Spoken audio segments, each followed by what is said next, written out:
Welcome to Stories with Brisco and Bradshaw. I would be Bradshaw. That would be Mr. Brisco. He is an Oklahoma legend, and despite being from Oklahoma, he's one of the greatest guys on the planet. WWE Hall of Famer, all-around good guy. And another good guy, you talk about iconic, was ECW, and nothing more iconic than the BWO, the Blue World Order, and the Blue Meanie. Meanie, welcome to the show. Hey, thanks for having me. I think we're about to break the internet here. Aren't we supposed to hate each other? Why do I hate you, man? What's your deal? I hate. I'm hating for you there, Brian. How about that?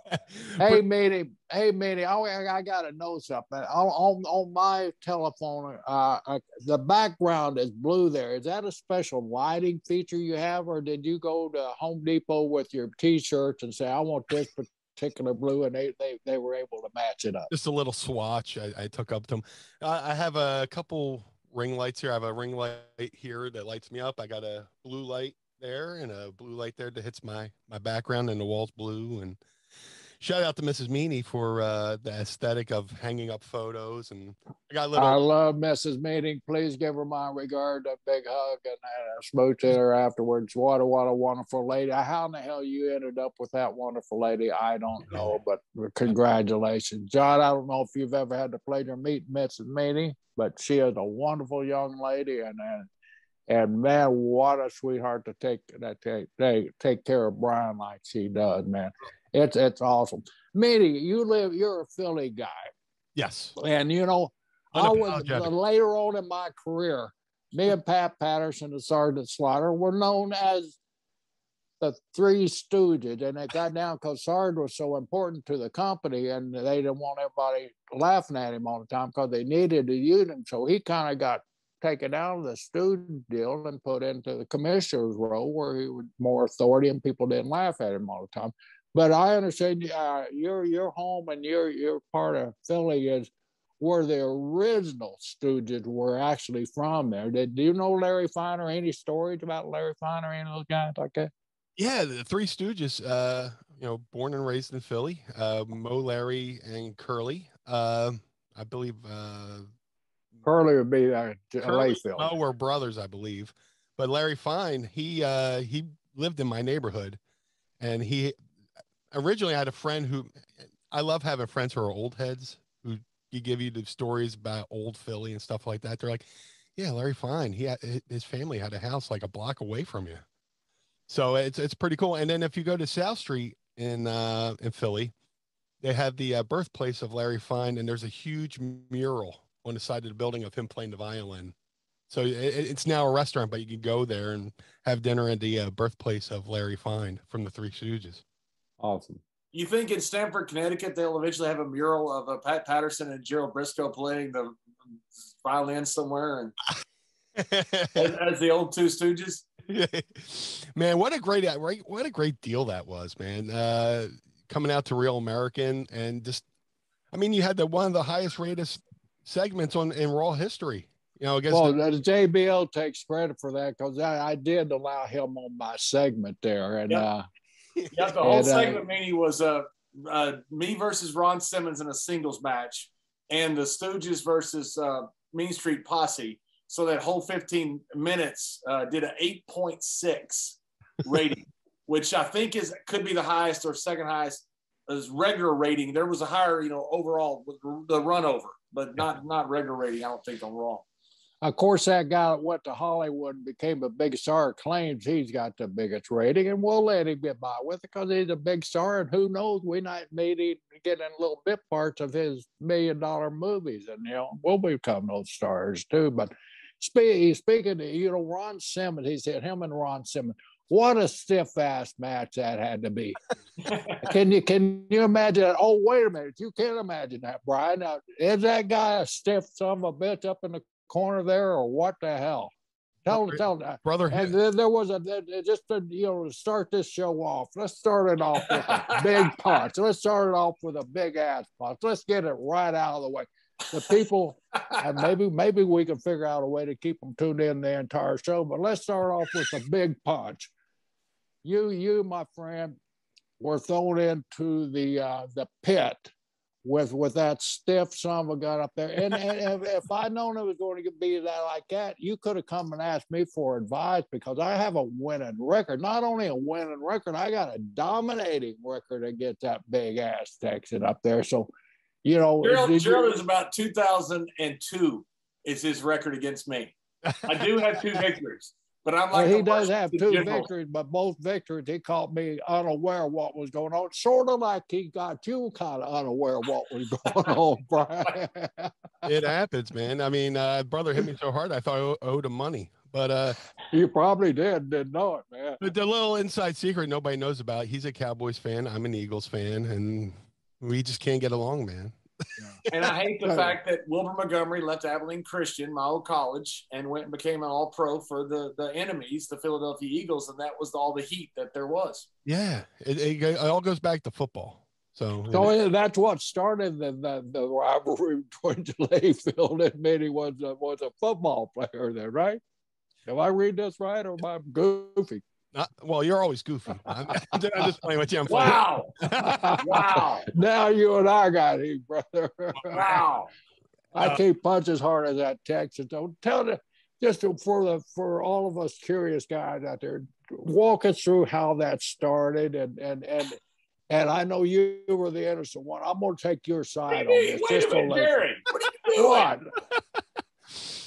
Now, this is my chance to throw you. Just to give you the heads up, I talked to Jerry earlier, and I said, "Hey, listen, I've never told and he talked about the thing at all, because Meanie and I are friends, and I don't want to bring up something and say, well, this was my version of it, and then it gets back to you. Well, John said this, and then then you got to respond. So I want you to know, Jerry is going off into business for himself right now. So, in other words, you're calling Meanie a liar right here on our podcast. You're the spoon that stirs the pot, sir. So, Brian, I want to hear your side of it, because he gave me that jaded side on his part of the story earlier today. I want to see the truth of the matter and how it compared with what those Texans are, because you know what Texans are known for. This is my chance to really throw this ass under the bus here.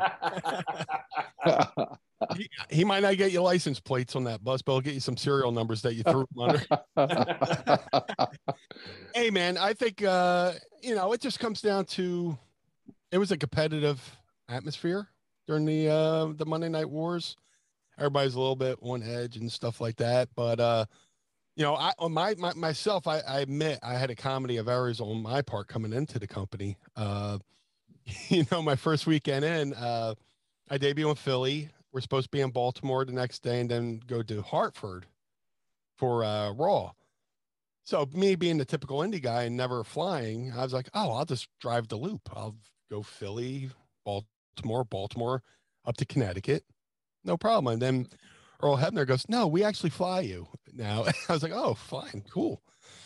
So I do Philly, I go to Baltimore, and Baltimore, I check in for my flight, and I look at my ticket. I go, 1A. That's awfully close to the front of the plane. I looked out. I go, 1A. Am I like behind first class? He goes, yeah, that's pretty close up. I was like, Al's not letting me off the hook, right?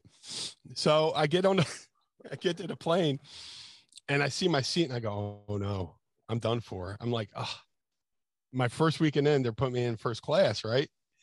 So I sit there and I try to just like be inconspicuous, stuff like that. And I'm just like, hopefully nobody sees me. It's me, boss man, Shawn Michaels, and one other person. Excuse me. And I know I was in trouble. One guy comes in and gives me the look. Another guy comes in and gives me the look.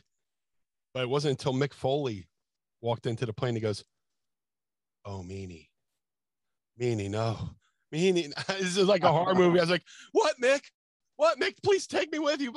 So we take off, and we get to, we're flying, and then out of the, back of the plane, somebody goes, I don't know who it says. Everybody goes, who was I? I was like, oh. Why the F is the blue Meanie in first class? And I'm just like, oh my God.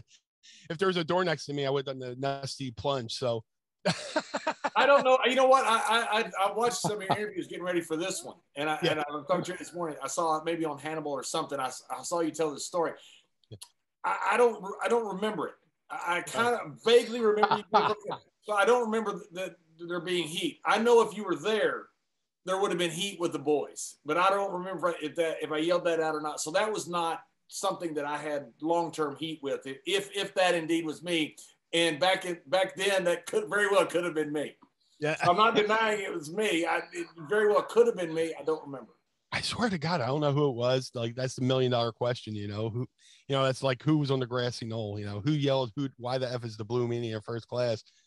But long story short, this comes back to Jerry. We land in Connecticut, and I'm a bundle of nerves. It's me, McFoley, Bob Holly, and we're driving the building. I'm like, guys, did I mess up? They're like, you'll be all right. I was like, nobody's going to poop in my bag, are they?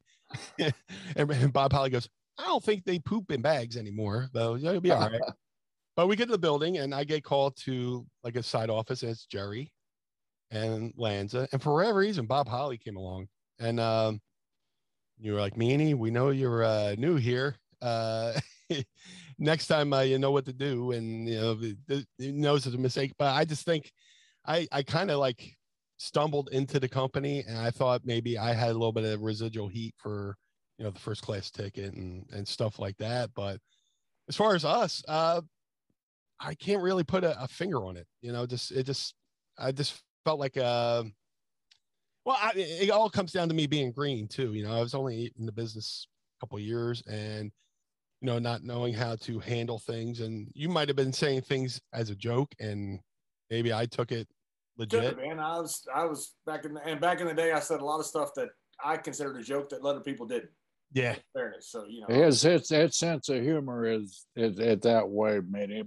Brian, let for the fans out there, the few fans that we have that are listening to this, there's several traditions on the inside of the wrestling circuit there.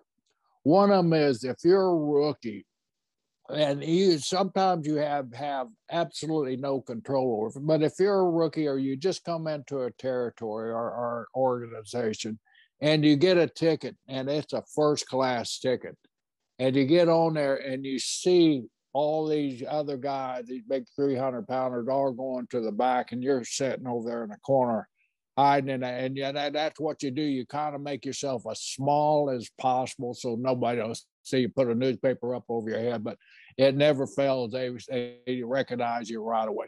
But the old time honored secret that if you don't know this stuff, you don't know anything coming in from an independent circuit. Meanie didn't know, in the defense of Meanie, that you get up and you give them your seat. You when you give them that ticket, you assume everybody's flying first class or everybody's flying up there. So it was an honest mistake I could see happening, and being from the independent scene, those guys, like you say, Earl Hebner had to smarten you in. Hey, we flying nowadays, because back in India, you just got in your car and you did the 300-400 mile trip, and you were happy to be making the trip because you knew you were going to make money the next night. So you coming into an organization that flies, you don't know all the rules and regulations. So they hand you a ticket. You just get on the damn plane and sit where the ticket says to sit there. And there's always some wise-ass bully in the back going to make a comment about it. And you got that comment made. So I can empathize with you and know where you're coming from. How you just wanted to shrink. And that's the reason when you came in to see Lance and I, there wasn't really a big deal about it, because we realized the environment that you came from, and you just didn't know any better, but you got a lesson right away. Well, to expand on your point, when they brought me back to work with John for SmackDown, it was July 4th, 2005. And they flew me in the night before, and we did the show, and then we're catching the red eye out, and I get my plane ticket, and it's a first class ticket. And I go, fool me once. I go, hey, Mr. Steamboat, how would you like to sit in first class? No, Meanie, I'm good. You want to sit in first class? No, I didn't do that. But please sit in first class. He was like, no. Then I went to Tony Gurria. Hey, Mr. Gurria, how would you like to sit in first? Oh, Meanie, I'm good. And eventually, I grabbed him like I'm surprised he didn't throw you out of the way and take the ticket and cash it in. That's right. That's what I was thinking, the same thing. Gurria would take it, cash it in, and Flacco. That's the lesson. I mean, there's nothing wrong with making a mistake, but just learning from it and not repeating it. We were in Europe one time, and talking about mistakes with travel. Lance Cade, who was a wonderful young guy, ended up sitting. There was always the seat in the back of the bus. It was Andre's, then it was Yoko's, then it became Taker. So whoever it was a big guy who had a problem fitting, in a further up seat, or out of respect, you would give it to the old veteran. Well, Lance gets in the best seat on the bus just because he thinks, hey, there's a comfortable seat, I'm gonna sit in it. And the same thing, guys were ribbing him about, hey, that's not your seat. What do you think, your big shot? Well, he kind of took it as, I can't back down because then I show weakness.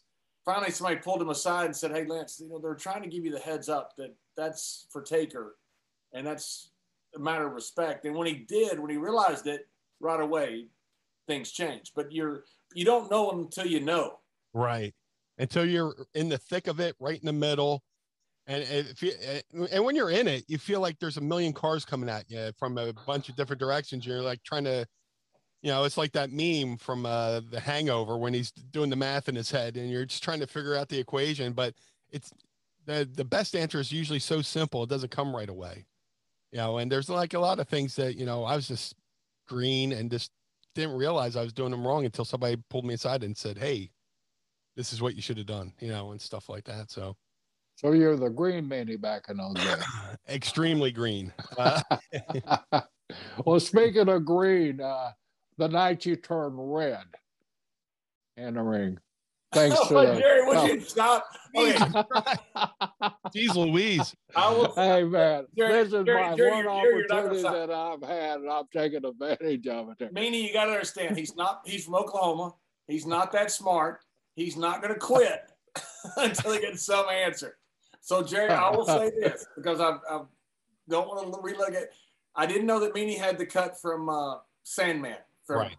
I had no idea. And as far as the incident, I after when Meanie came back in, I did pull him in a private room, and I apologized. I said sorry for the whole thing and for my part. And I was also sorry about the fact that ECW had such a good pay-per-view, and that what was remembered was me and Meanie rather than the good work that the guys had put in. Well, here's the deal, right? It's like when I initially got released from ECW, I did an interview for like One Wrestling or something like that. And, I thought, the things I didn't know, I took as bullying and stuff like that. And, I did an interview, and it just be shocking. I went, oh yeah, I loved my time in ECW, but JBL or Brad, well, you weren't JBL yet. I said Bradshaw was an asshole.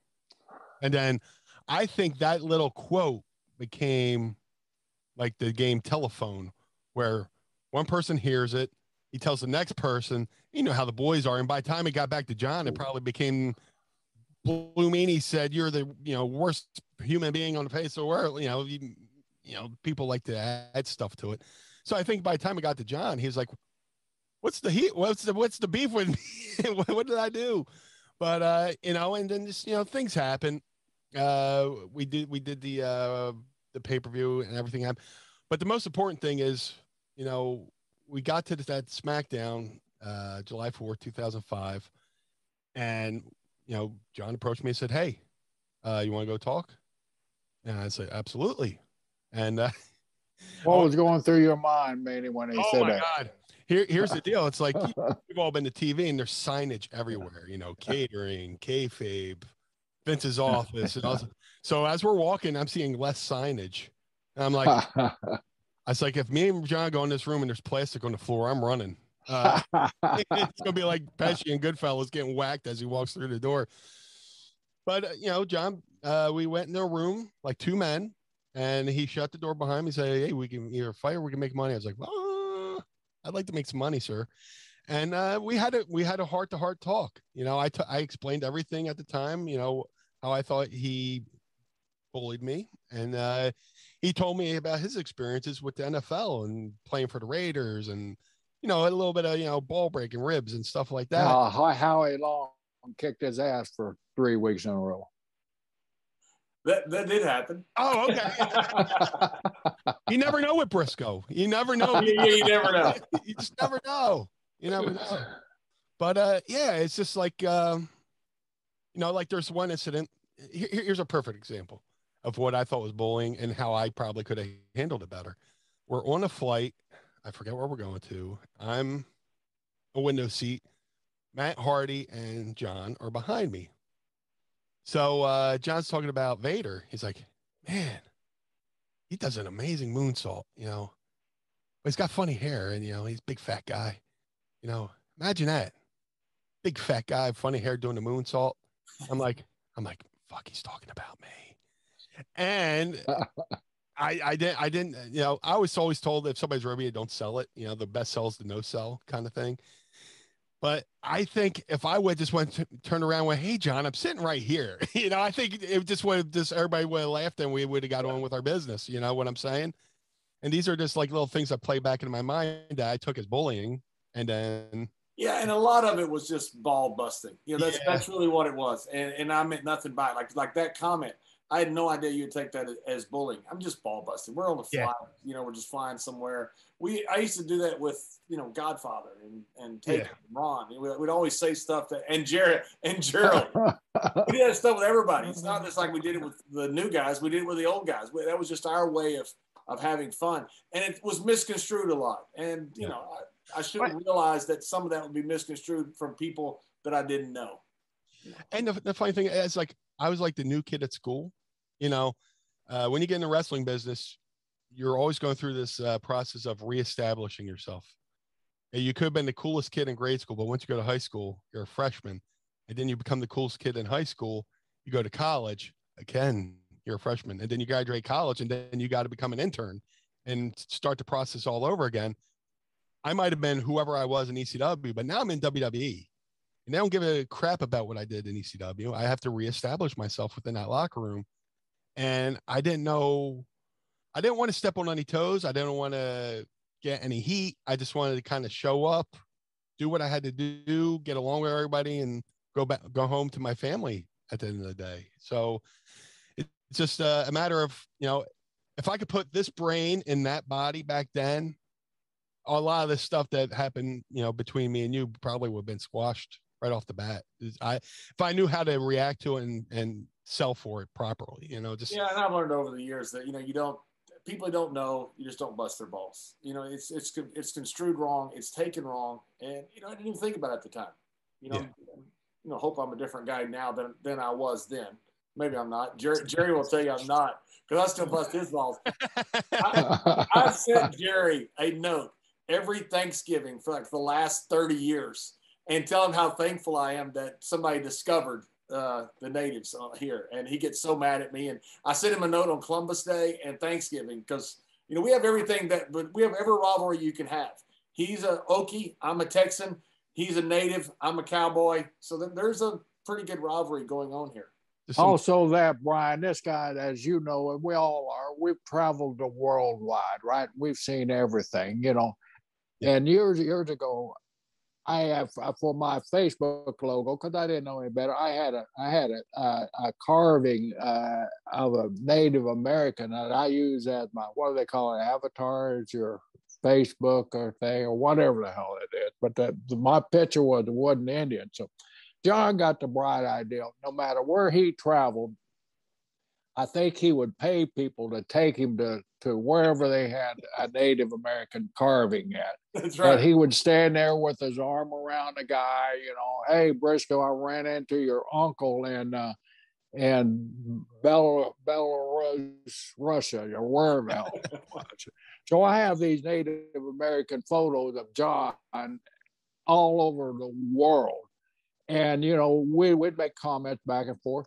And then, just show you how people can form an opinion. all of a sudden John starts getting these messages. You're a racist SOB for doing that to poor old Mr. Brisco, you know, and I'm the baby face in the whole thing. Jerry put it up on I'm the one Twitter. That started the deal. Jerry put it up on Twitter, this picture of this Native American carving that I'd sent, and I sent it to Jerry. He goes, look what JBL just sent me. I get all these racist comments. It's his profile pic. Yeah. I'm like, oh my God, Jerry, delete it. I'm getting called. That's my best friend. Would you please stop? Hey, well, we have a Columbus statue here in South Philly. I'll have to take you to next time. Then I'll be taken down, and just like all the other statues, they'll be taken down. And Andrew Jackson, you know, and all those guys like that. I mean, you know, if you're going to take down the statues, be right to everybody. Not, you know, be right to me too. You know, I got feelings too, believe it or not, you know. And at Thanksgiving, you know, it's one day that I get to vent, and John has finally, you know, the Okies always are educating Texans. John finally realizes my side of the story on Thanksgiving, and he agrees with me. I completely agree with Jerry's side on every bit of it, 100%. I'm surprised, John, you haven't started a rumor that Jerry's really Italian, like G.J. Strongbow or something. Oh, boy. I hadn't thought of it, but I will now. I sent Jerry subscriptions to Texas Monthly, Texas Parks and Wildlife, every Texas magazine I could find for years. And his brother Jack found them in his house one time. He goes, what are these? I'm having a big family reunion. I think it's close to Thanksgiving, so all my family comes over, and you know, you make Sunday gravy like an Italian would. You know? Exactly. Little did John know that in the back of those Texas magazines, there's a lot of great recipes in there for a lot of great food, and most of it originated in Oklahoma, and the Texans, like everything else, they just stole it and you know made it their own. So I would use my wife would use old Texas monthlies, and man, I had a stack of them like this. He thought he was pulling the wool over mine. That was okay. The magazines were okay. What really got me is I go back to the body shop. 2 days later, after I get back to the body shop, I would start getting these calls. You know, I'm trying to do business and everything. Is the damn retirement homes in Texas want me to move to the great state of retire in the great state of Texas. He was going through those magazines, getting all these retirement centers and filling out a form for me, which I think is against the United States Postal Department rules and regulations, and put my name and phone number on it. So all these people in Texas are calling me, trying to get me to move out there to a damn retirement home. Number one, I'm not old enough to retire. Number two, I'm damn sure not going to retire in Texas. That reminds me a lot of the great rib wars that used to happen in the ECW between like Nova and Al Snow, where like they would just call it, like back in the day was 1-800-dial-a-mattress. You send like 10 mattresses, you know, Bucci would send, you know, Nova would send 10 mattresses to Al Snow's house, or Al would call a local that's great pool company come out to survey the land to insert a pool, and you have to explain to these people, look, you know, I'm not but the greatest rib ever was ECW was in Ohio, and Nova called Al was from Lima, Ohio, and he called Nova called the Lima ASPCA and gave Al's address and said there's a Jake Roberts there. He owns several snakes, and it looks like one of them's gotten out, and the local ASPCA shows up to Al Snow's house to collect these snakes. And it made, like, it's such big news in a small town that the local, you know, 5 o'clock news shows up, and this whole big rib happens. And it's amazing. It's insane. Like some of the ribs they would do, like kind of harmless, but you know, they're harmless, man. And none of them were meant to have, you know. Speaking of Al Snow in Lima, Ohio, which is definitely no Philadelphia, PA. Yeah. How did a PA Philly guy like you end up in Ohio getting trained by Al Snow? Like all of us here, we all love wrestling. I've loved it since 1981. You know, my first match I ever saw was Tony Garea, Rick Martel against Fuji Saito. you know, Well, you were hard up. Yeah. Oh my God. I'm sorry, Tony. Well, yeah. You did. It's like, you know, anything you do, you work with what you got, you know, like the catalog, you know, like the, Victoria's Secret catalog as a teenager, you work with what you got, you know. But lifelong fan. Eventually in high school, I became friends with a kid named Justin who smarted me up to the newsletters. And I started reading about different wrestling schools and stuff like that. And I was actually going to go to the Malenko school in Tampa. I had done a tryout at the Monster Factory with Larry Sharp in 91, something like that. Headbanger Thrasher put me through my first tryout for the school. And Thrasher was there, Larry Sharp was there, Dennis Corluzzo was there. And out of like maybe 16 guys to try it out, they pulled 4 into the office to talk about it. And then I met with Larry, and they told me the pricing and all that stuff. And I just molded over. But then I started, you know, looking into, I had seen the Malenko brothers against the British Bulldogs in All Japan Pro Wrestling. I became a huge Malenkos fan, Dean and Joe. It's like, I want to go there. Excuse me. And then, you know, I found a thing for Malenko School in the Observer, sent it in. I started corresponding with a woman named Phyllis Lee. I'm not sure if do you know Phyllis, Jerry? I know Phyllis. She's a wonderful lady. She was one of the original divas here in Florida Championship. She was gorgeous back then, but she was like Malenko's business manager. Yeah, and she started writing to me, and we corresponded for like maybe a year. And after high school, I started working in the casinos, saving up money. You know, 50% went to the house, 50% went to you know, tuition. And then I eventually we were talking about going to Malenko, so she was, you know, telling me like how much it costs to live down there, and I was like, I only got so much saved, blah blah blah. And then she said, well, you know, there is another school in Ohio, Al Snow. He maybe you've heard of him. He's having a really big feud with Sabu. And I had started reading about Al, and I never met him, or I hadn't met him or seen him in person. But I was like, you know what? On blind faith, on Phyllis Lee's word, I sent her my tuition. And I was like, I'll go to at the Al Snow School. So it was the day after WrestleMania 10. It's great. The great thing about wrestling is you can, you know, nail down dates to certain things because of wrestling. The day after WrestleMania 10, I loaded up my car. At the time, I was living in Atlantic City, and I drove from Atlantic City to Ohio. And I get to the school. Were your parents behind this move, or did you have support at home to do this? I had support. I had reluctant support because as a kid, I grew up a severe asthmatic. Every fall and every spring, I spent at least 2 weeks in a hospital bed with a oxygen tent over my bed. You know, every up until at least 13, I was in a hospital every spring and fall. I had to take, I had a nebulizer machine at home where I had to breathe in medicine every day. Every Thursday, I had to go to a doctor's office to get a needle. See, Layfield, you was picking on a man that couldn't even breathe. Would you stop? But I hate you, Jerry. I hate you. I hate you too. Our friendship is ended. Hey, let's talk to Meanie, okay? But luckily, I found a doctor, Dr. Hugo Altamirano, who's a lung specialist, and he got me on the right path.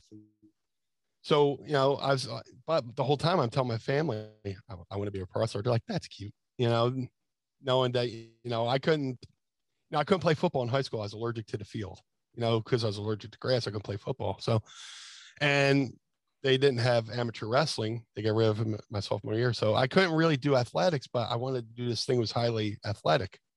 And my family, I was raised by my grandparents and my mom, and they were there. They threw a big party for me the night before. I don't know if it's because they believed in me or I was just leaving the house. They were just throwing a party. I don't know which one. So I get to, you know, they were there. They were cheering me on.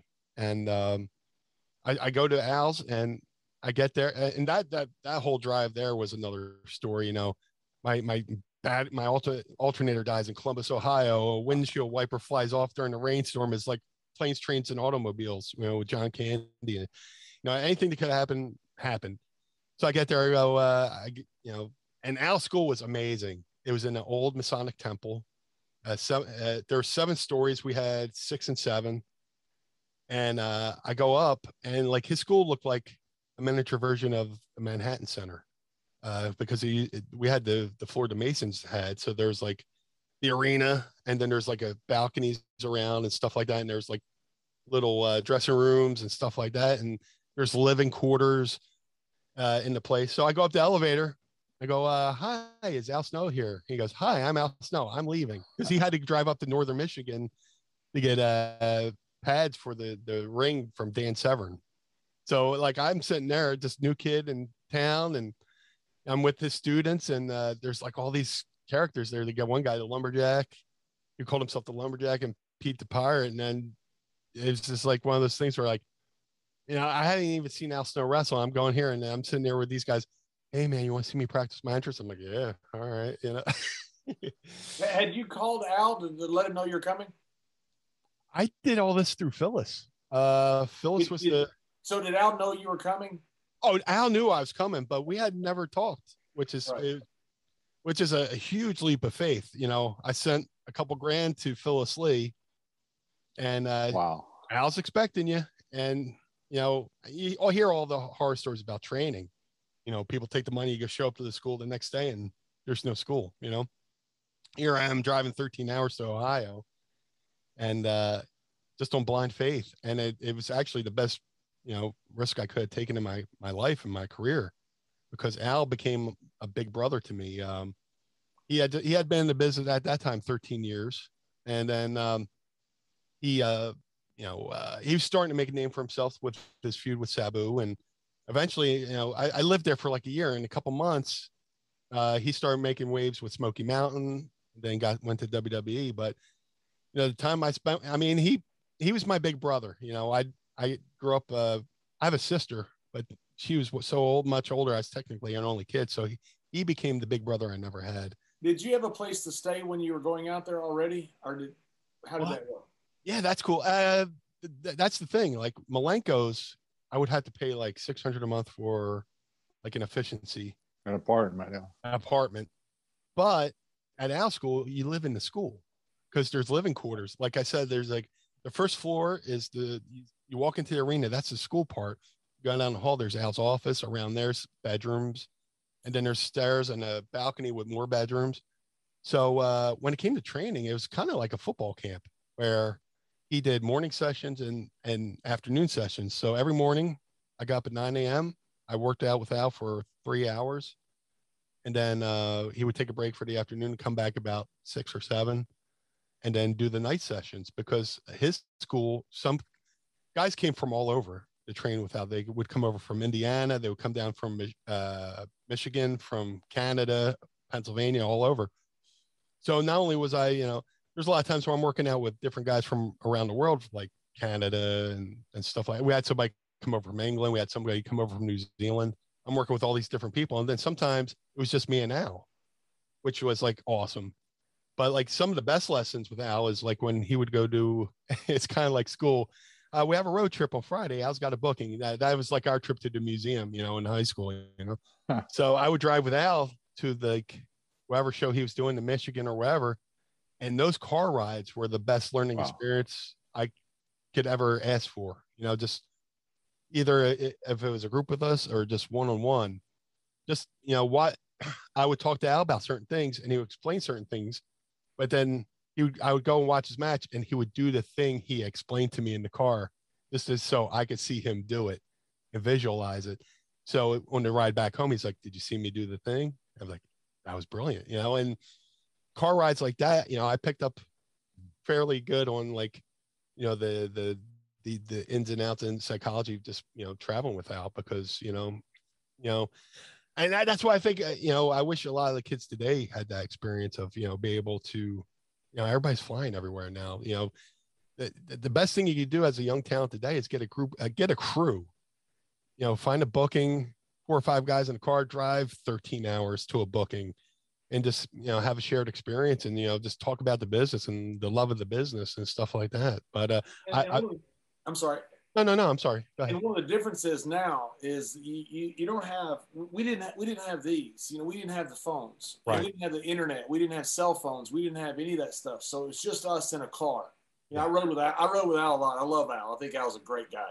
Yeah.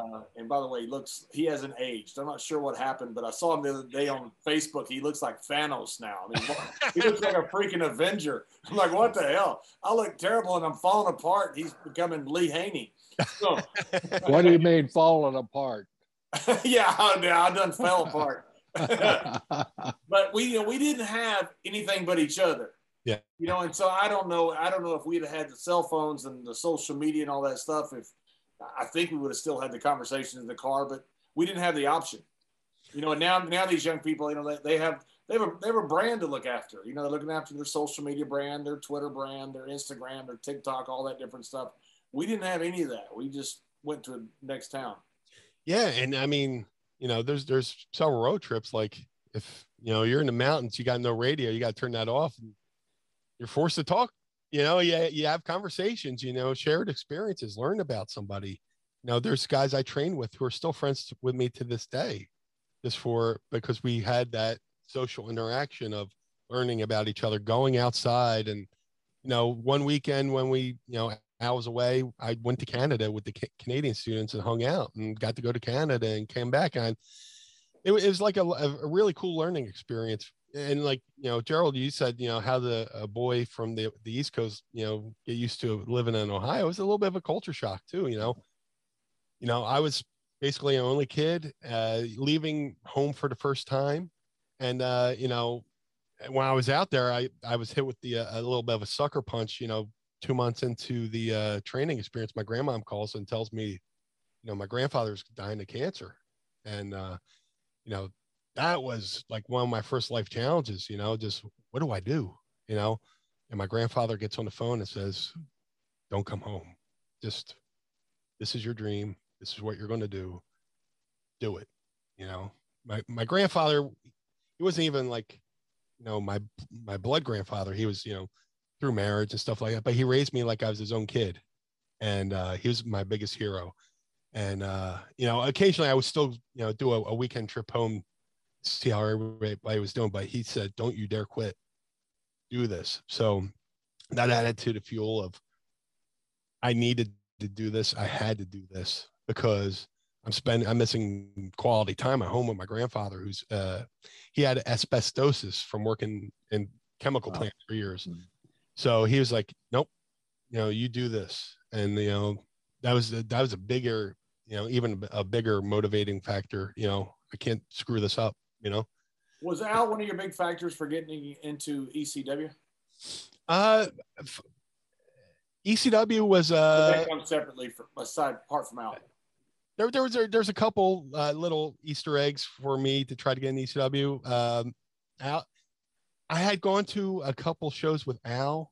I was still trained with Al, and Al was going out back east to do shows, and I would ride out with him. He was working. He worked Benoit. He worked Samu Nishimura. He worked Taz on a couple of shows. I would drive out to the shows, come back with him. So and then Sabu, credit to him, he started running shows in Michigan, and he didn't want his shows to look like everybody else's shows. Everybody uses, the Michigan scene was mainly, Scott D'Amore and his students. So Sabu used Al Snow students to have somebody different. So there was a show where Sabu booked Dreamer, Paulie, and Taz on his show. And there was a match where me and one of Al's students, Sean Brown, where we're doing a match, loser gets his head shaved, and we're trying to do the thing where we screw the fans out of our heads being shaved, and we're like taunting them. And Paulie and Sabu hit the ring and just lay us out. And, Paulie hits us with the phone. We go down, and then Sabu shaves our heads in the ring. So flash forward to, later on, there was a series of shows I was doing for there's a series of shows I was doing back east. I did a show in Baltimore, West Virginia, and Pittsburgh. I kept running into Raven and Stevie. So, and Raven, Raven, he's like, I got this idea for you, kid. We want to have Stevie's my lackey. We need a lackey for a lackey. You're a big guy. You can do a moonsault, all that stuff. You want to do it? I was like, absolutely. So I come to the next ECW show, and Raven introduced me to Paulie. He goes, hey, you're the kid. You're the kid. We knocked you out. You shaved your head. And like the fact that he remembered that, and the fact that I was willing to do something like get my head shaved in the middle of the ring for no money, this meant a lot to Paul, that I was willing to do certain things for the business. So that ingratiated me into him wanting to use me. And then, guys like Taz and Dreamer were already familiar with me. Sabu was already familiar with me. And that helped ease me into the locker room. And then later on, guys like Tracy Smothers and Tommy Rich would come over to ECW. And I had worked there's a period of time I worked every Thursday in Indianapolis, Indiana for a guy named Mike Samples, Circle City Wrestling. Tracy Smothers were on those shows. Tommy Rich on those shows. Ricky Morton were on those shows. So when Tracy Smothers came over, there's so many, I was becoming familiar with a lot of guys in the locker room. So that kind of led to me becoming part of ECW. But the match that got me noticed was probably my worst match ever. It's like, at the time, a lot of people said I looked like King Tut from the Batman TV series because I had the buzz cut and the chin hair. And they had me booked in this match with a guy doing a Batman gimmick.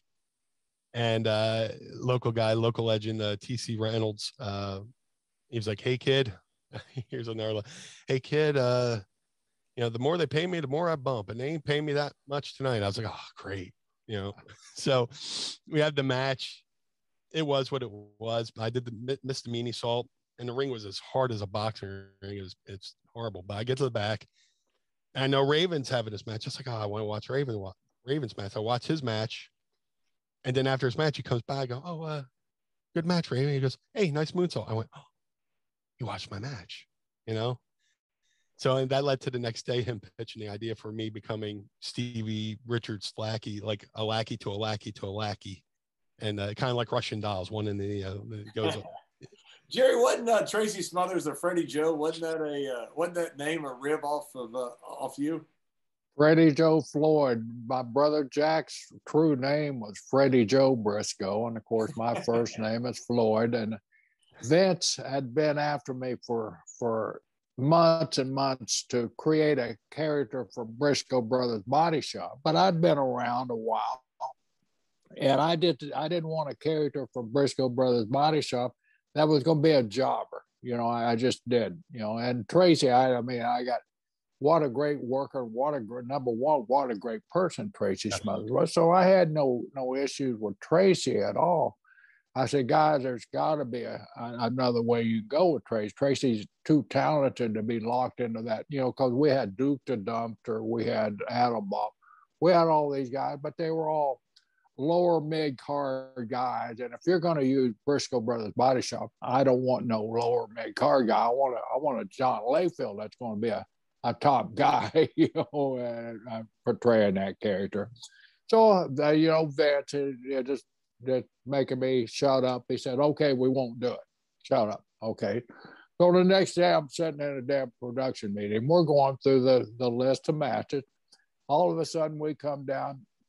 Next match scheduled for 7 minutes will be Joe Blow versus Freddie Joe Floyd from Bowlegs, Oklahoma. I looked up. I said, you asshole. I called Vince an asshole right there in the production meeting, right in front of everybody. And he just turned his head down and started laughing his ass off. Got you. So that was the rib on me, Freddie Joe Floyd. But poor Tracy got stuck with it. But yeah. Chavo was when he was Kerwin R.Y., I guess it was, the caddy. That was off Kerwin Sifley's, right? Kerwin. That was the same thing, yeah. Yeah. A lot of these Meanie were created in Vince McMahon's head because as ribs on the guys that are around him. I remember, like, my favorite job guys' names would be like Matt Burns or, stuff like that. But, hey, if I can take a moment to... Sure you can. Heap a little praise on Tracy Smothers. He recently passed away, and man, he was an unsung hero in ECW. Really? Yeah. He was an unsung hero in ECW. You know, there's a period of time where Paul paid him extra money to take the young guys in the ring and run miniature dojos before the show. And Tracy would get me, Nova, Danny Doring, Roadkill, Chris Chetty, a whole bunch of guys get in the ring. We would do calisthenics. You know, we do, you know, he'd have us running, you know, intricate spots, and just to get us, you know, into the use, into the, you know, the mindset of, you know, doing different things. And like he would talk to us and pull us aside and talk to us and everything. And there's a whole crew of us from ECW that owe a good part of our career to Tracy Smothers for being that locker room leader and taking us aside and teaching us, you know, because he, you know, Tracy was one of my favorite wrestlers, you know, growing up. You know, him and Armstrong against the Midnight Express at the Bash back in '90 was probably one of my favorite tag team matches of all time. And getting to share a locker room with, you know, every Thursday in Indiana, and then ECW, what he did for that whole crew of young wrestlers was he gave more to the business than he got back, you know. One of my first little storylines was with Freddie Joe Floyd. Dutch Mantel came up with it. Dutch challenged Freddie Joe Tracy to a match or something, and of course Freddie Joe beat him real quick. Then Dutch says, "You can't do it again," and he came out and he did it again. And Dutch says, "You can't do it again," and it's all Dutch's idea. It's really funny. And it's towards the third time I come out and jump Tracy, and that sets up a little storyline between me and Tracy as Freddie Joe Floyd. But I enjoyed Tracy. He was a lot of fun to be with, and good, and like you say, a really good worker. I think Tracy was one of the most underrated guys that we ever had in our business up there. I mean, Tracy could do anything, and he could work with anybody, and he could make a lot of issues back in those days. If you guys will remember, if you were a good worker, that meant you were going to be a jobber, you know, because they had to have somebody to make guys look good, and Tracy was one of those guys that he could make me look good. He could make Layfield look good. That's the reason we stuck him with Layfield, because we needed to make him look good. I was blessed to work with him every night for 6 months to a year, and it was a learning experience. And you know, Meanie, why do I hate you, man? You know, you'd be driving down the road in the car with Tracy and point to a field of cows and go, "Hey, Meanie, there's your family. Why do I hate you, man?" And then, you know, he always do the shadow boxing. He was so beloved that on the recent episode of the show Heels on Stars, CM Punk, who made a guest appearance, based his character off of Tracy Smothers. Wow. And you know, his first line on the show is, "What's your deal, man?" Because anytime he saw Tracy, he'd walk in, "Meanie, what's your deal, man? Me and you, ECW ran 7 shows. They'd have 30 funerals, man. What's your deal? Why do I hate you?" But here's my favorite Tracy Smothers story. ECW was running a show in a building. Well, we used to run a show in a building called the Lulu Temple. That closed down. So we went to the Plymouth Meeting National Guard Armory, and it's on Mischief Night. The night before Halloween, where everybody, you know, is throwing eggs or paper in houses and stuff. So there's this match. It's like this big tag team scramble match.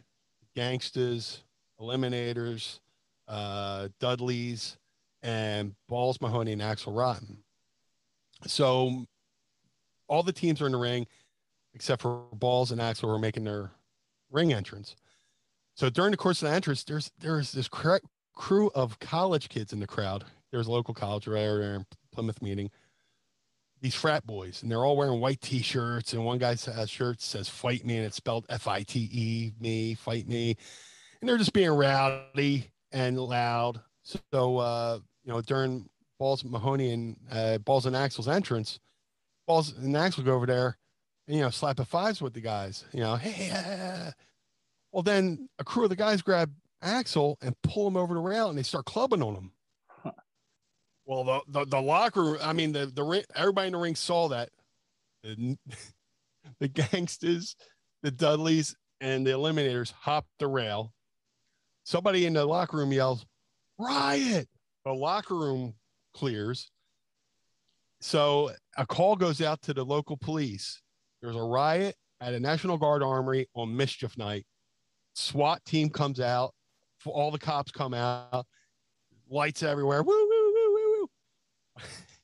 And there, Tommy Dreamer, who was like our, if wrestling was the mob, he would be our conciliary between the boys and Paul.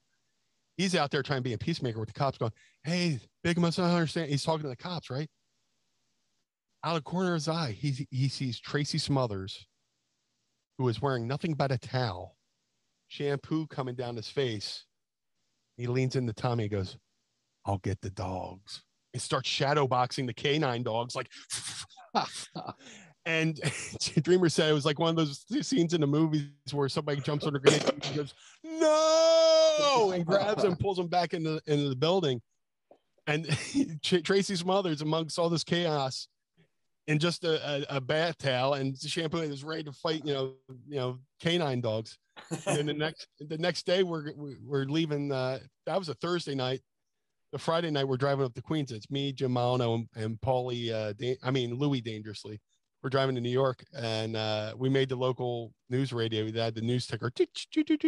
Right at the local Plymouth, Guard Armory, ECW, and we're like, yes, we made it. But yeah, Tracy Smothers, I'll take the dogs, man. And then we were like, Tracy, what were you thinking? He's like, man, I wrestled bears. I could take a dog,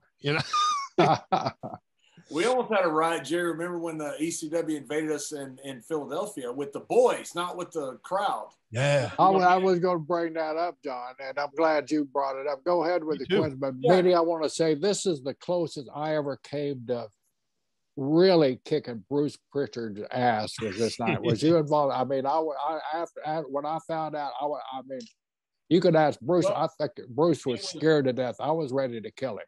It was me and Savio Vega in a Caribbean strap match. And so the Bruce smartened up Savio to what was going to happen. That the Sandman was going to spit the beer on Savio.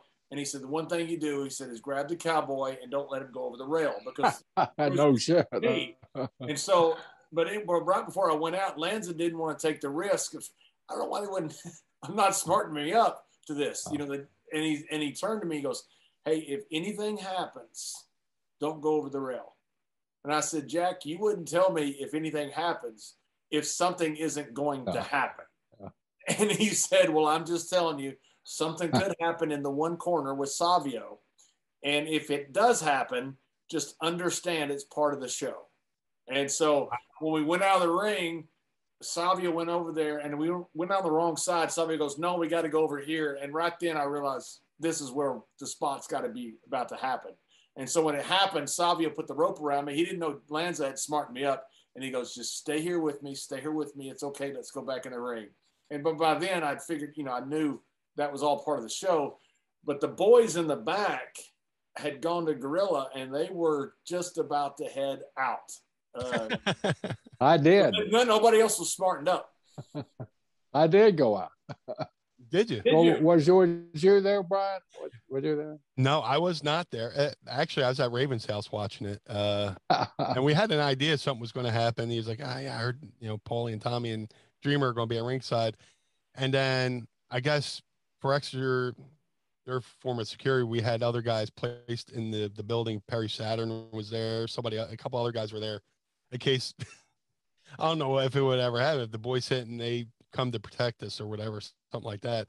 But we watched it and we're just like amazed that it happened. And then the next night in Hershey, Taz comes down with the sign and hops the rail during the Bulldog match, the tag match with Sabu Fierce Taz sign.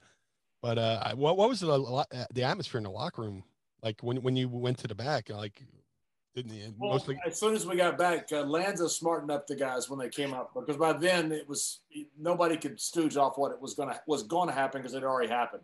So Taker and the boys apparently were coming out of the dressing room. I was in the ring with Savio, and Lanza meets them there and goes, "Guys, it's a work." And right away, the guys were pretty pissed off they weren't smartened up to it. But at that point, it's not Tommy Dreamer and Bubba and those guys and Paulie. It's part of the show. So they kind of. I was this close to Tommy Dreamer, and Bruce grabbed me and said, "No, it's a work." And at that time, I turned to Bruce like I was going to kill him. I literally was going to kill Bruce Pritchard. Do you still want to? Yeah. Because if you do, I'd be fine. I don't think anybody would miss him either. So Jerry, you'd gone out you out in the arena? Yeah. As in Philly, yeah, at the Spectrum. I didn't know you were out there. I just because I made it out to. I don't know how. I noticed something kind of funny because I was the only one out there. You know, with Bruce, of course, was out there, and I mean, who's Bruce going to stop? To be truthful, nobody, right? So my brother needed some backup. My brother Bruce needed some backup, so I made it out there, and I was right when I got there, I guess Dream or something had pushed Bruce. And when I saw that, I was headed over. Bruce grabbed me. No, it don't work. And at that moment there, I lost it with Bruce, man. And by the time we got to the back, he had to separate us, man. I think he's still scared to this day.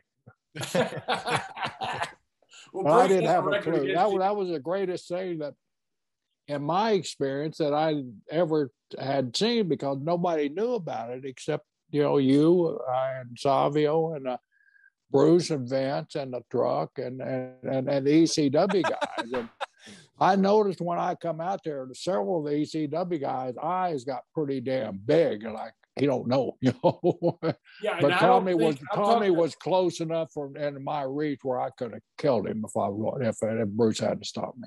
I talked to Bubba since. I don't think they knew that I was smart enough. They may have known Savio was. I'm not sure. But this is the first time I learned that you were smart enough, because when you watch it, your reaction looks genuine. Like you're walking towards Sandman, like it's like, oof. And Savio saves the day. But what a time, man. When it still pissed me off. It still pissed me off because you're it's a waste of beer. Yeah, you wasted a beer, and you think you're defending your turf, and when it happened, I realized this is what Lanza was warning me about. But still, it's like, oh, come on, man, and you feel like it's us against them at that point, which it shouldn't be, but it's what it felt like. Yeah, and that's kind of when I started to learn subconsciously that ECW was kind of part of WWE. A lot of the boys, Paulie always did the us against them thing, but he did it more with WCW, so to speak, because WWE, he grew up in the WWE or WWF, WWF. He worked for Vince Senior and took photos and all this stuff. So Paulie was kind of like a WWF lifer. So we start getting talent in the locker room, from Draws to the German guy, I can't think of his name. Ruckus, wasn't it? Ruckus, yeah, we got him. Candido. Thank goodness. Yeah. You guys lost on that trade. Yeah, pretty much. That was the Vikings Cowboys trade where the Cowboys fleeced the Vikings. Yeah. But Ruckus was a great guy, but he wasn't. Yeah. Didn't need to be in the business. He had the worst farts, man. He would just drink straight up egg beaters, and I take pride on my flatulence. I once stopped a concert with a fart, but him, on the other hand, just you stopped a concert on let's hear that story, man. That's a good dude, no lie. This is when I became skinny meanie. WWE asked me to lose weight, so I lost like 160 pounds, and I'm doing 160. 100. I went from 390 to 240, something like that, and in like 7 months. I remember when you lost it. I just didn't know it was that much. Yeah. Shout out to Headbanger Mosh's brother, Chaz Warrington's brother, John. I lost 50 pounds on that diet too. Oh yeah, I forgot. Yeah. You were doing the same deal. Yeah. And I got Jim will gain weight. Yeah, Jim will gain weight. It was a gimmick though for her. So did Bruce. So I had lost all this weight, and Bruce found it back though. I lost weight, but I went from my belly to my butt. So no, but I had lost 160 pounds, high protein diet. And me and my friends went to see this Van Halen cover. We're in California at the time. And I'm a huge Van Halen fan. They're my number one band. Eddie Van Halen's the greatest guitar in the world, as far as I'm concerned. The band was called the Atomic Punks. 2 of the members have gone on to start a band called Steel Panther, and they're touring the world. But at this time, they're the Atomic Punks. So me and my friends go there. And man, I'm on this high protein diet, and like I got the bubble guts. I got my belly's gurgling. I'm like, oh man, we got such good spot right up here next in front of the stage. So the opening band comes on, and there's people dancing behind me, and they're like elbow me and bumping me. I was like, oh man. They're like, first time's okay. Second time, okay, this is getting annoying. Third time, all right, man, I'm gonna have to back him up. So I kind of nuzzled my butt towards him. I let a little. So everybody who's going from like this dancing, they're like this, dancing, right? But I let that first one go, and I guess that was like inviting a vampire into your house because he's coming back with some friends. So I let the first one go, and I kept having to fart. So I was like eventually somebody from the back of the bar 80 feet away goes, please stop farting. I was like, mm. So the headliners come on, the Atomic Punks, and you would think I'm making this up, but they're playing the song You Really Got Me. And I felt one coming. I was like, oh my God, no. Oh no. So the singer's coming this way. I'm right here. I let one go, and it just meet in the middle. It's like the perfect storm. Two waves come together. So he's like, yeah. And then you see him go, oh, stop. And the band stops playing. He goes, oh. Man, somebody in the crowd just pooped their pants. Every hand in the room. All I could do was just go. He went, oh, you really got me. And the drum was playing on. And then they went back into the song. And I told this story recently. I was like, I reached out to the guys, I was like, you were there when it happened. It's like, absolutely, I was there. And the singer couldn't continue singing. There's always that joke, oh, your mom is so fat, she made the band skip. But no, I stopped the concert with a fart. Tremendous. Did you mention about WWE and WCW and ECW association that Vince was kind of underwriting? You realize at that point there was a partnership. We had kind of heard rumors, and I think Jerry, was in the office at the time. He knew them, what was fact. But did you guys know that Vince was working with Paul Lee at the time and helping keep ECW going? I had an inkling that it was happening, but nobody outwardly said it. But like if you pay enough attention when you got draws coming in, you got Furnace and LaFon coming in, and then Tammy comes in. She's doing even when she was WWE, she would do little things that weren't broadcasted, but she would just do it for the house. Right. She'd be up near the hard cam, and intermission, somebody's playing a Kiss song, and she's dancing for the crowd, and getting the crowd riled up, and everybody's like, Sonny. So you always got the inkling that it happened. But then on the other hand, anything related to WCW, Paul would get hot. If it was related to WWE, Paul was cool. Like we were doing WrestlePalooza '98 in Atlanta, and we had, Paul's famous for his pre-show speeches. Like if you ever saw Beyond the Mat, he could make us run through walls. He gave us a speech. Oh, we're going to Atlanta. If you stay at such and such hotel, don't stay at such and such. I can't remember the hotel. He's like, he was so paranoid that they were going to have somebody like a mole at the hotel to set up the boys to get arrested, so we can't be on the pay-per-view that weekend and stuff like that. If you stay at this hotel and you get arrested, that's on you. You're fired. This, that, and the other thing. But if it came down to WWE, he was more than gracious. Like one time, I did the parodies in ECW and stuff like that. And, we were Kiss, we're the BWO, Baron Von Stevie, and, Blue Dust, stuff like that. So we wanted to do, we did a show in Connecticut right near the towers. It was, again, Halloween. So everybody wanted to dress, as different gimmicks. Shane Douglas dressed as Dean Douglas. Chris Candido brought back Skip, the Body Donnas. So me and Nova wanted to be Triple H and Shawn Michaels. And I had done Shawn Michaels before, the Heart Attack Kid. So I wanted to come out, like, it was supposed to be me and Nova coming out against Shane and Candido. And everybody knows Shane's beef with Shawn Michaels. I was like, we got to come out, but you got to hit Shawn Michaels music. And Paul was adamant about us not using WWE music because he didn't want to piss off Vince, you know, because he was in close.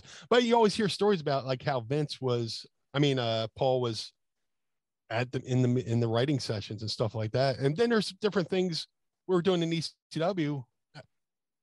I swear to God, I'm not even making this. There was a show in Revere, Massachusetts. Young Danny Doring out of Taz's school, House of Hardcore, is having a match. Me and Al Snow are watching, and Danny just had this sleazy look, you know, about him. I was like, man, he's got to do like some kind of porn star gimmick. And me and Al go back and forth, like, yeah, he could do this. The finisher could be the money shot, and you could do lines like, hey, you might know me from my latest film, you know, Schindler's Fist or whatever, just whatever kind of porn type. We're coming up with porn titles left and right.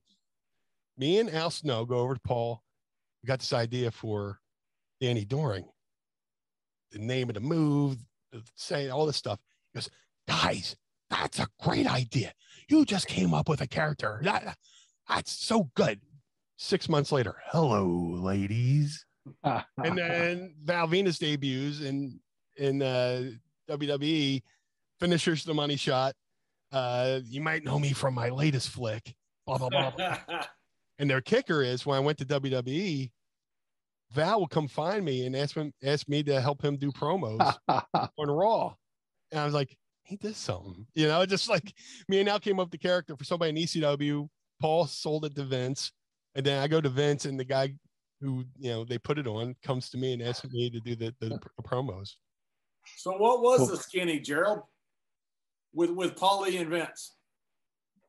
Well, they formed a partnership. You know, we at the time, you know, talent was at a premium, and you know, the territories had dried up at the time. So where are we going to get our talent from? So we do Paul's group. They had a good solid foundation of guys, including Brian. There was their base of guys, Taz and Tommy and Stevie and guys like that.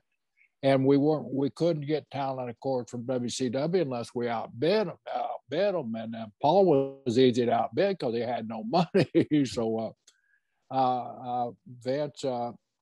Vince approached Paul about doing a partnership with him, and then of course Paul jumped at the opportunity because at the time, as you know, Brian, ECW was drying up because of the financial side of it. You know, Paul was losing his ass. So we figured if we kept them in business, at least we would have an outlet of talent and a place where we could send our talent and be around a good environment, be around good basic workers that could elevate the guys. So that was kind of the premise of the partnership, was a place to stick our guys when they weren't ready, but we knew they could be ready real quick, and a place that we could go and pilfer their talent and come in with us. So it was strictly a survival move. It wasn't a fear move that, oh, they're going to take us over. It was a move to benefit the WWE with talent and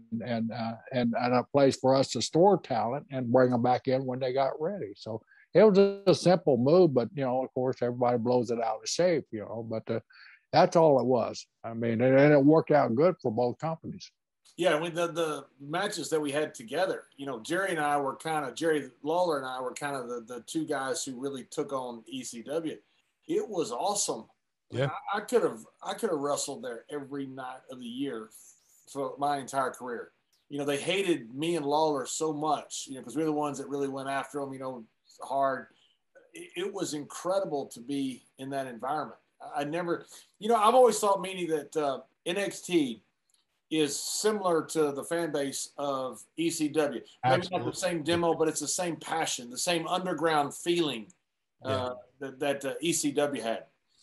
And I totally agree with that. And I kind of wish, like when they brought ECW back, I wish they would have had it done with the original ECW, what they did with NXT, kind of like take it out of the big arena, have it in like a studio with the smaller crowd, and have that more of a underground feel. You know, NXT is part of WWE, but you wouldn't know it by looking at the product because it's such a different, it's a darker building. It's heavily on wrestling and stuff like that. And just, I kind of wish they had done that when they brought back ECW. Kind of wish they wanted done the NXT thing that way with ECW, because you watch the ECW they brought back, and it was really good TV, but the only thing that hindered it was the three letters ECW. We being WWE really blew that. I think that was something that I look back on, that I see that we really blew. We as a company blew it, because we just did. I don't think any of us really gave it the respect and had the vision that Vince actually had that to make this thing work. Because just as you said, our early TVs were really good ECW product. Then we started getting it needs to be slicker. It needs to be this. It didn't need to be any of that stuff, except the way we started and the way you guys had it there. So I think we blew that opportunity to really make another competition, another brand, that was with the WWE. I think we blew it big time because we wanted to slick it up too much, because the original TV, it was dark, and it was, then we just started messing with it and putting that WWE slickness on it. And I think that's where we started going down with it there. And I always said the original, the new ECW was kind of like that scene in Wayne's World when Wayne and Garth sell their show to Noah's Arcade, and they go to the first taping after Noah's Arcade buys it, and they go, man, this is Wayne's basement, but this isn't Wayne's basement, because they got the big bright neon lights and all this stuff, and they got the slick, theme song instead of them just singing it. I wish they would have, there was always that rumor that Shane McMahon had wanted to buy ECW and do like a strictly a web series with it, which I think would have been an awesome idea. This could have been like the precursor to doing something like like everybody's got a show on YouTube now and stuff like that, but he could have done an internet-based show, keep it the way it was, and try bringing advertising that would be generated towards that kind of product. And I think ECW and Shane McMahon's hands probably would have made it, kept it a little bit more cutting edge, because he was a younger guy. From what I was told, Shane McMahon was a big fan of the original ECW, and liked the show. And like when I went there, me and him would talk about ECW stuff. So I think if they would have had kind of like how Triple H took over NXT and that was his baby, if ECW could have been Shane McMahon's baby and let him, go off to the side. And because it's like, when Vince wanted to get into promoting, Vince Sr. gave Vince Jr. a little town up in New Hampshire to run to, get his sea legs in promoting. Now we see, Vince did the same thing with Triple H. Here's NXT, get your sea legs with the promoting. If he would have gave ECW to Shane McMahon, that could have been Shane's idea of, kind of like starting his own little promotion like Vince's father had done to him, get your sea legs with promoting and get experience that way. Was ECW? Shane was a perfect demographic for that too. And Shane was a huge fan, because a lot of our meetings Shane would bring up, especially when we started the ECW brand, that that's when Shane started really getting involved, because he was such a fan for that. And having that voice of that age group, that you guys were appealing to, was very beneficial to it. But like I said, it started out that way, but we just couldn't let it be. We had to slick it up a little bit. Yeah. Was ECW doomed to fail as far as a traditional wrestling program where you had not necessarily pay-per-view, but national TV contracts? Attitude Era really pushed the envelope, and at times WWE would push it too far. Then you'd have to apologize and pull back just a little bit. ECW did the same thing, except you were further past where, you were way out there with controversy. That built the fan base, but it also repelled some TV contracts. Was that the death knell for ECW because of the controversy that you guys probably would never be able to keep a national contract? In my mind, ECW was doomed from the start just because, again, attitude era. Everybody's competing for talent. You have to overpay a little bit to make sure your marquee guys don't jump ship. And then when ECW kind of started making money, like say in '97 they made money, they're still paying for '96. So when they go to '98, they make money in '98, but they're still paying for '97 part of '96. So they're kind of in this, they're kind of like bailing water out of the boat as water's still coming in. Never catch up. Never catch up. But if they could have just got a deal, if the TNN deal would have worked where TNN put out money for the cost of production and advertising and stuff like that, I think ECW could have stayed afloat. And I say this all the time, had ECW survived, it would have became more of a promotion like Ring of Honor.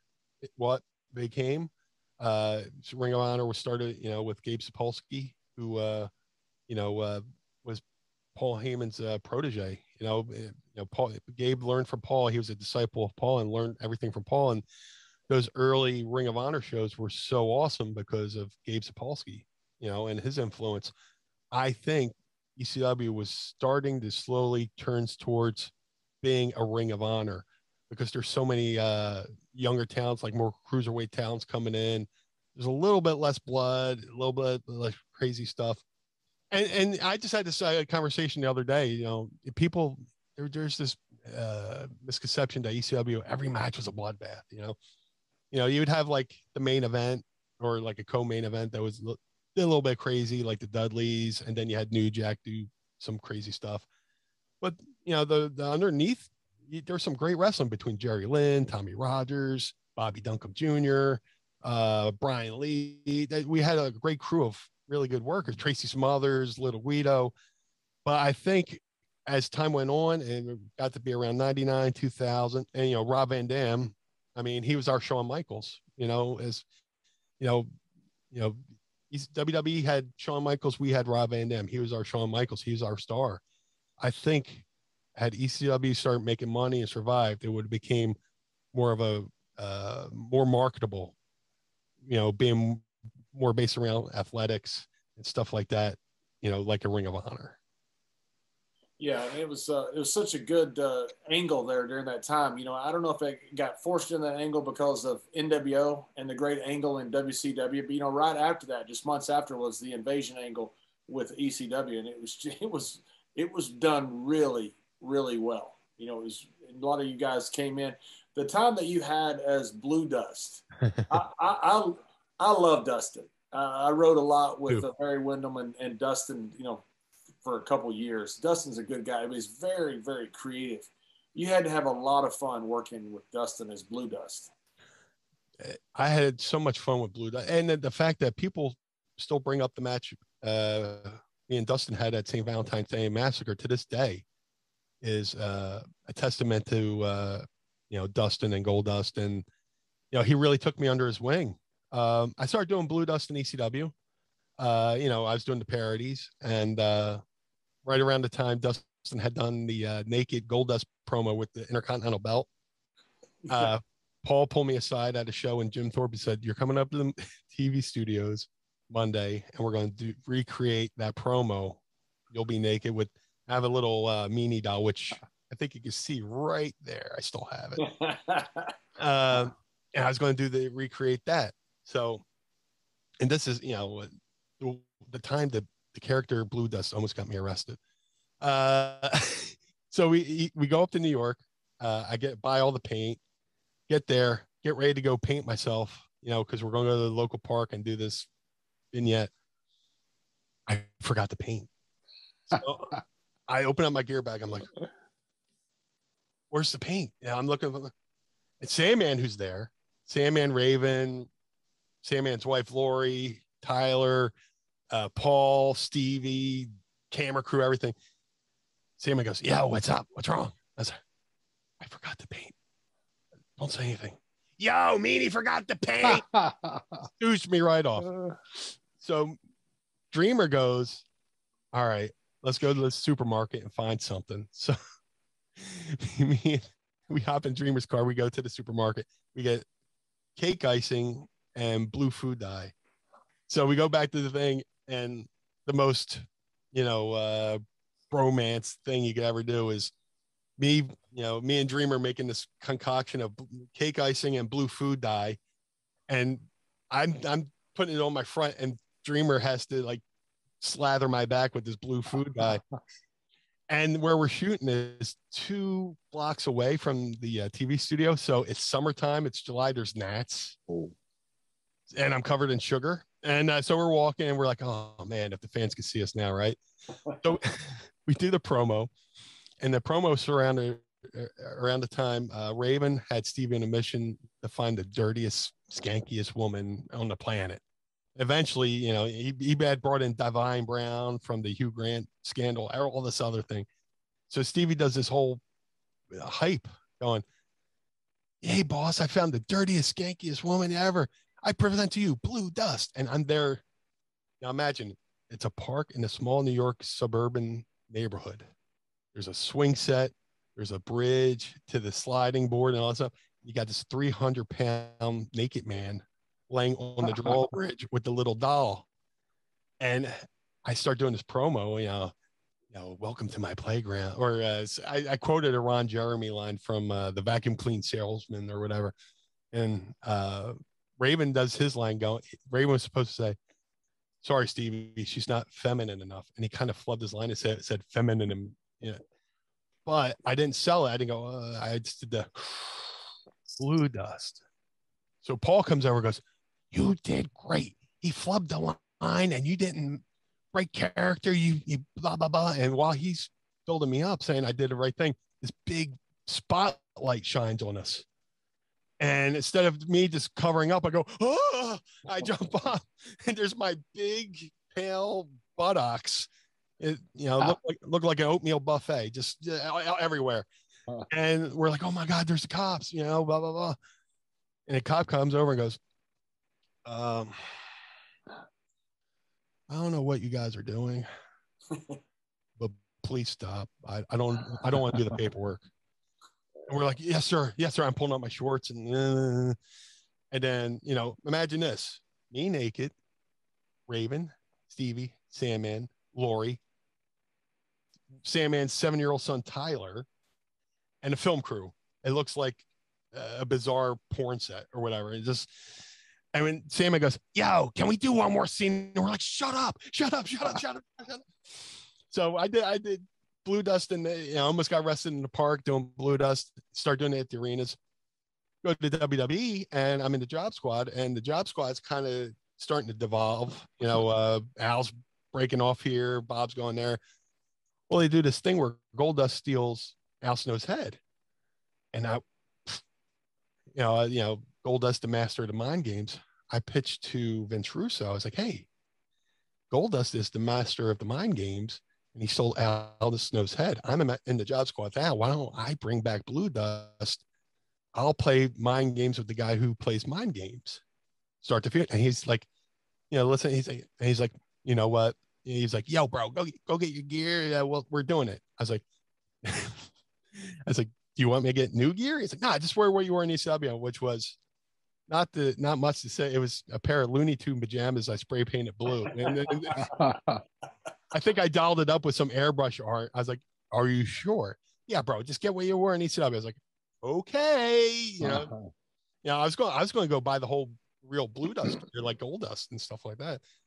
And then we had the match and we had the feud, and credit to Dustin. He was so cool. I'd seen him on the show. I was like, hey man, I hope you don't mind that whole Blue Dust thing. He's like, oh man, imitation serious form of flattery. But let me do the gimmick against him was awesome. And, in that match, at St. Valentine's Day Massacre, Dustin was really hurting. He had a really bad back injury. And we went into the kayfabe room with Pritchard, and he was like, man, I don't know how much I could give you.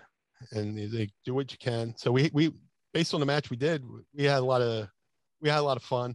I did a couple of things, like normally on the pay-per-view, you don't want to powder out and go up halfway up the aisle like it's a house show, but I would do that to, give Dustin a chance to not exert anything on his back. And he came out and threw me back in. I just big sell for him, go home and And but then eventually we started, tag teams, became a tag team. And I learned so much from him, and he was so great. I became the Meanie again, and Meanie and Goldust seemed like a natural clique of oddities. We weren't the oddities, but we were a pair of oddities that worked very well together. And I owe a lot to Dustin for bringing me into his world, into his character's world, and let me be able to support myself and my family. Yeah, Dustin was incredibly talented. Everything he did. Still is. Yeah, really smart guy. But you did get him one time with your balls being out. Oh my God! So, I want to say this was in Connecticut or Arizona or something like that, and this was around Connecticut, Arizona, Texas, Florida. As long as it wasn't Oklahoma. Yeah. Fernham and Durham. This is in the era where we would do a live Raw Monday, tape Tuesday. So we're taping on Tuesday, and they want me to do a parody of the Nitro Girls, be the Raw Boy. So this is during the whole Blue Dust, Gold Dust feud. So they're, ladies and gentlemen, Raw Boy, and I come out and do the whole dancing and stuff that, and Gold Dust from behind because we're still in the feud, and he beats me all the way down to the ring. And he throws me in the ring, and he sets me up for the Shattered Dreams kick. And I feel one leg go over the ropes. I feel the second leg go over the ropes. And then I just feel like, I'm like, uh-oh. And I just feel my balls pop out of my shorts. So as that happens, I'm facing the Titantron. I look up at the Titantron, and my balls are on the Titantron. And I'm saying, if the camera adds 10 pounds, how many cameras did they have on my balls? I was like,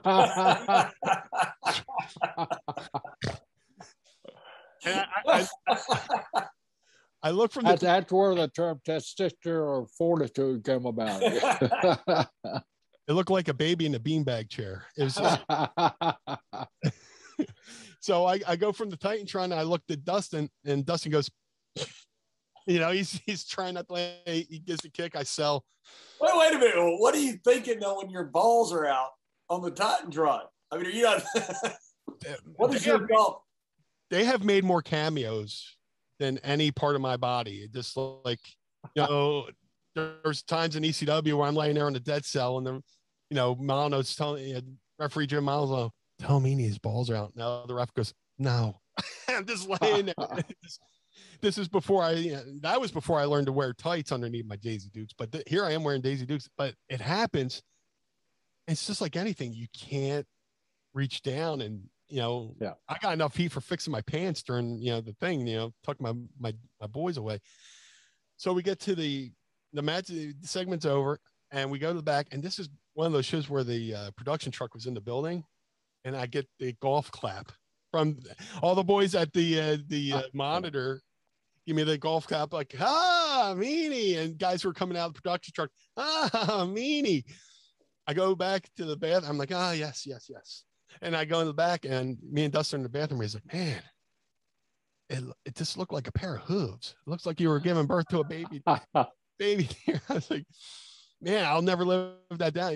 I would always see like the late great Luna Vachon at like an indie show. Meanie, remember when your balls fell out on Raw? It gave new meaning to camel toes, right? Oh my God, I had goose knuckle. It's just, oh my God. But these are the things that happened in a career that you never live down. But yeah, but nobody ever forgets. It was Matt Cardona was wrestling with the guy when he pulled his trunks off. Oh my God, yes. I think it was San Antonio. Were you in the Gorilla then? I was in Gorilla, and I was one hollering at the referee, tell me to get his gonads back. He won't do it. The referee kept giving me that signal there.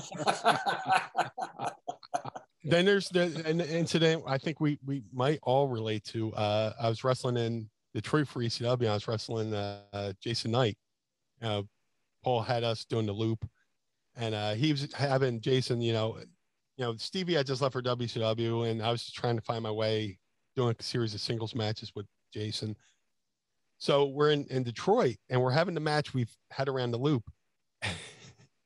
And Jason hits me with this clothesline. I take a nice quick snap bump, and I hear, and I pooped myself during the course of in the first 2 minutes of the match. And I'm just like, oh no. So Jason snapmares me over and takes his chin lock, and I'm just wafting in it. I'm just like, oh my God. And then I had a guy who was managing me at the time, Bill Wiles. He's doing a character called Boogaloo Bill Wiles Breakdance or whatever. He's at ringside, and the smell hits the ringside, and he thinks it's the crowd. And he looks at the crowd and goes, oh my God, you people stink. And he goes around to the other side of the ring, and it starts hitting that side of the ring. He goes, oh my God, what is that? Right. So we go another couple of minutes. I do a moonsault. That's the things you do when you poop your pants. You still do a moonsault and miss. So go to the back, and again, Sandman stooges off the locker room. Hey, Meanie pooped his pants. Ah. I go straight to the showers. I only go to the locker room, and I'm leaning against the wall with the water just hosing it, and all the boys come in, and Paul come in and go, yeah. And so somewhere in Inkster, Michigan, there's a pair of soiled underwear on the roof of a community center. Somebody's going to have to find one day. Oh, but yeah, it's a real fraternity. The old ECW. You guys had a niche that was incredible. Yeah. What is the feeling among the boys? I mean, Paul Heyman, I think, is a genius guy, but he was with duct tape and baling wire trying to keep ECW running. As you say, you're starting up a company, you're trying to compete with a billionaire and Vince McMahon, who wasn't a billionaire at the time, became a billionaire. It was really a tough slog. What's the thoughts of all the boys in ECW about Paul Heyman now? Everybody's got their post ECW, depends on how you were affected by the closure. A lot of people were fine. ECW closed. There's a lot of people who lost the mortgages on their house. They lost cars. They went into debt. Some other people were fortunate enough to find work elsewhere, and they did okay. Me, myself, I went back to ECW after, WWE released me, and I went back to ECW. So I was kind of double dipping. Like, WWE didn't care what I did as long as I didn't go to WCW. So I was still getting my WWE 6 month, whatever, till my contract ran out, plus Paul. So I wasn't really affected by the closing of ECW. But in hindsight, everybody, any rational human being would say they owe their career to Paul Heyman for giving us an outlet to shine and find our voices. Paul, that's the good thing about Paul. He allowed you, I mean, he came up with great ideas, but he was always open to interpretation and suggestion. You go to an ECW locker room, and Paul sets his table right in the middle of the locker room with his tablet, or brings in the napkins he wrote the show on at lunch that day. And he's open to anybody approaching him and saying, hey, I got this idea. And if it worked, it worked. If it didn't, he would say, let's try something else. But he gave people a platform to, make a career, learn their craft. When I first went to the locker room, you look around, there's Tommy Rich, there's Terry Funk, there's Sabu, there's Paul, there's Dreamer, and a rotating cast of vets that would come in. And, if you did something in the ring, if you did something good, they told you what you did right. If you did something wrong, they'd pull you aside and say, hey, next time do this, that, and the other thing. And it was such a great atmosphere to learn.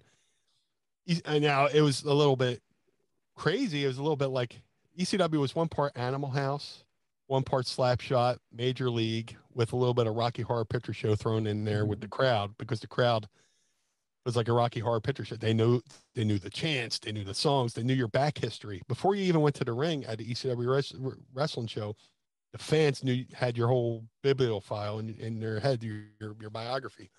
But Paul allowed that. Paul built that, and sometimes Paul wasn't always upfront with some of the boys, because he had to make sure you showed up and performed. But when it came to the fans, Paul was upfront and honest with the fans.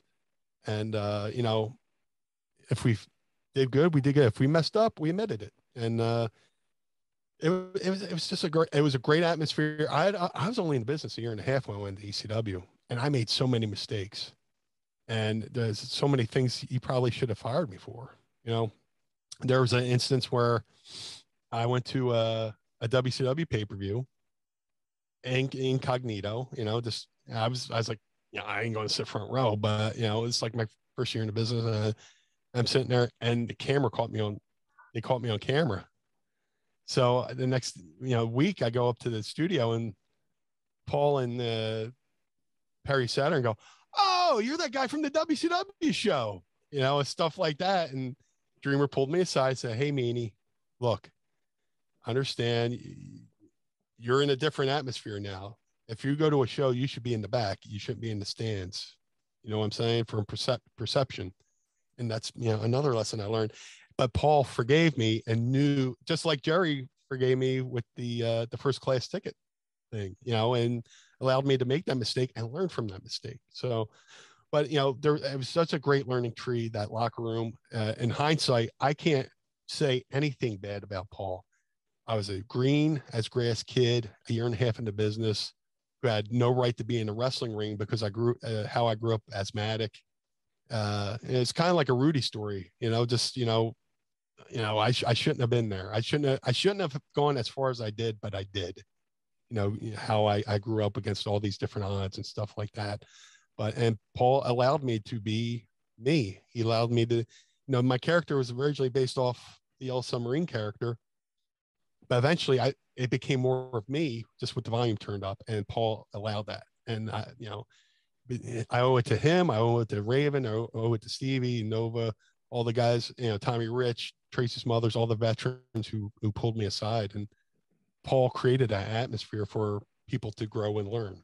And now go ahead. We're sure glad they did, Brad, because you've turned into a really good young man and a really good professional. And I've spent some time up in Philly around the Monster Factory there, and I see that you get involved with those kids there, and you're passing on the knowledge. And I've watched you coach, I've watched you handle the instructions, and those kids look up for you, to you, and it's really great that Danny has somebody like you that come in that made it, and it made it from those odds that you made it from. Because you're right, you beat the odds on just being here today. And man, you turned into a heck of a businessman and a legend in this business, and you got one of the loveliest, sweetest wives in the entire business. And please pass my regard along with her. But we really appreciate you taking your time. We know you're pushed for time today, and so thanks so much for allowing us to come into your house and you taking the time out of your schedule to be on with us. Hey, this is a privilege and an honor. Your words carry weight, Gerald. When I talk to younger kids in this business, I'm not so much a wrestling coach, but I'm a life coach. Learn from the things I did right, but most importantly, learn from the mistakes I made as well, because I made plenty of them, and I still managed to survive the punches. But and very few did too. Sorry, John. It's okay. Hey, I'm not. Jerry's not. Jerry, as soon as the show came, he double crossed me. Look up there. That's right. Oh, wise guy. Meanie, thank you so much. I appreciate our friendship. People don't realize we're our friends. I wish the incident had never happened. I told you when I first went in that room with you, I didn't want to fight. What I wanted to do was either, I didn't want to fight in the ring, especially. I didn't know where you stood. Yeah. So you want to make money. And we ended up doing that. We ended up doing some pretty good business. And we became friends almost from that point forward, I guess. And have been good friends over the years. And I'm very proud of that, and very proud of what you're doing. And I'm really happy that you ended up coming on the show, despite Jerry trying to bait us into something. Hey, well, thank you, John. Like I said, we had an unfortunate incident, but and the thing that really sucked about it is I was a fan of. I am a fan of yours, but leading up to that, I was a fan of you, a fan of your work. So when things started happening and I was so green and not understanding of what was happening, it was kind of like, don't meet your heroes kind of thing. So when I left, I was kind of, bitter about it. And then we had our issue, but the best feeling in the world is able to work out a difference and say, hey, sorry, and shake hands, squash a beef, and move forward. When you carry a grudge or a beef with somebody, you're not hurting anybody else but yourself. But if you can have a conversation with somebody that you have a beef with and see where they're coming from, and they can see where you're coming from, and have a mutual understanding that, hey, it was a big misunderstanding. That's the best feeling in the world. When the best feeling in the world is when I shook your hand, you shook my hand, and we said, hey, let's go make some money with this. To the point to where the boys thought the whole thing was a work, and we're like, oh, that whole thing was a work. That's right. That's right. That was actually, because years later I tried to bring you in for something, like Royal Rumble or something. You almost got me into the Royal Rumble. That's right. And it was down to me and Bubba Ray, and they picked Bubba. I get it. No big deal. Damn that Bubba Dudley. Yeah. But yeah, I appreciate the fact that you took the initiative to have me have a special moment in my hometown, because I debuted for ECW in Philly, debuted for WWE in Philly, had my WrestleMania moment in Philly. I almost had my Royal Rumble moment in Philly, but thanks to you, it almost became a reality. Well, thanks, Meanie, and I look forward to coming up to the Monster Factory. Jerry has been up there and told me how much he enjoyed it. I look forward to coming up and seeing you in Philly, but most importantly, thank you for coming on the show. Thank you. And if I could do one quick plug. Absolutely. If you want to support the Blue Meanie, go to prowrestlingtees.com/Blue Meanie, where you can get that fine looking shirt that Gerald Brisco's wearing, the BWO shirt. I also have a podcast. Go to mindofthemeanie.com, where every Monday me and Josh Chernoff talk about everything from sports, music, movies, and tons of useless knowledge. So go to mindofthemeanie.com. Mindofthemeanie.com and prowrestlingtees/Blue Meanie. Is that what it is? Yes, sir. Awesome. I'll have to get me a shirt. The only old shirt I've got is one I stole from the Brisco Brothers body shop. And Jerry still sends me bills for it. Thanks, Meanie. Thank you.